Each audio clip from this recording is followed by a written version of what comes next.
because it made the Catholic Church look ridiculous. Because in the 19th century, there was a lot of debate and dispute with the Church about Darwin and other matters. And the idea was that if we can portray the Church as being so ridiculous that it used to actually teach the earth was flat, then we can show that she is an utterly contemptible opponent.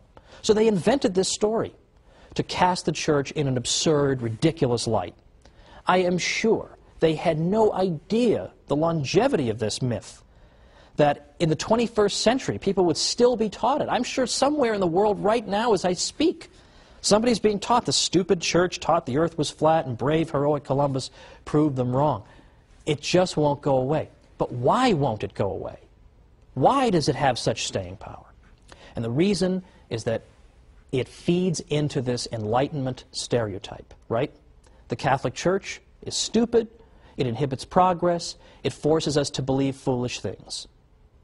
Well, that's exactly what we see in the flat earth myth, isn't it? Who could possibly believe the earth was flat? The ancient Greeks actually measured the circumference of the earth. So obviously they knew it was round. How could the foolish Church think anything different? So there's a great example that can easily be overturned. But it hasn't been overturned because it serves a purpose. If you tried to invent some myth today about any famous person you could think of and say that so-and-so believed such and such, it would last for about 3 seconds. But people believe what they are prepared to believe. And people are prepared to believe the worst about the Catholic Church.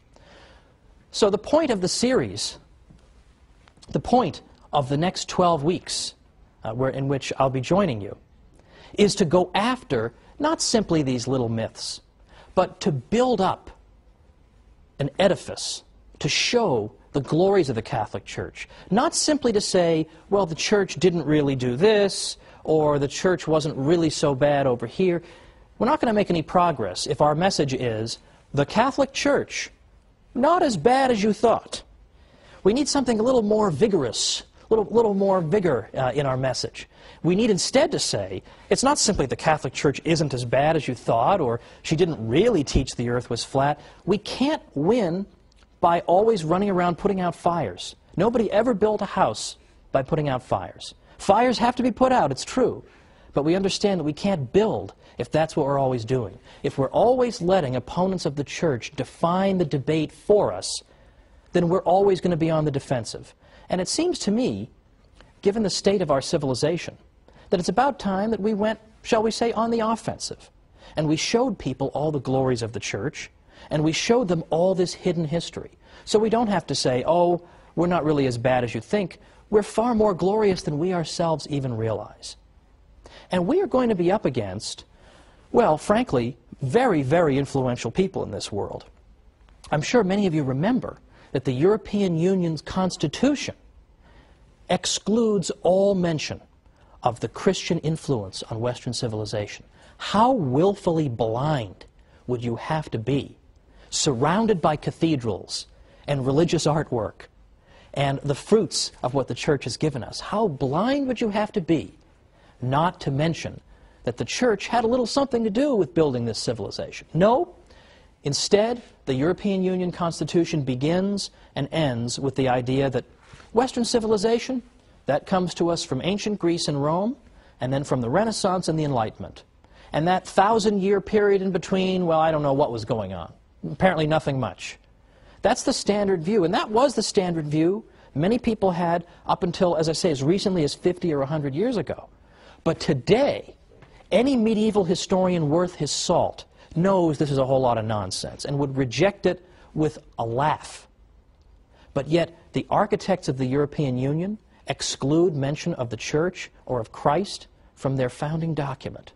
It isn't that they're stupid. If it were just a matter of stupidity, that would be easily overcome. We just come back with the facts and that'll be the end of it. It's that they're hostile to the Church. I mean, what could be more obvious than that? Look at what the European Union is up to half the time. Do they seem like pious Catholics, most of these people? They have no interest in spreading the truth about the Church. And that's why we as Catholics are under a particular obligation.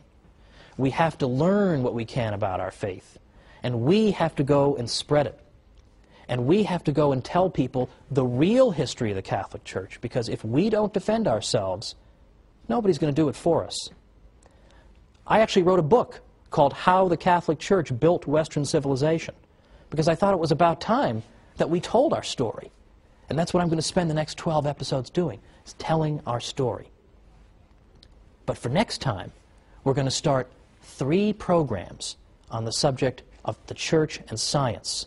And you're going to have more ammunition than you're going to know what to do with by the time we're done with the next 3 episodes.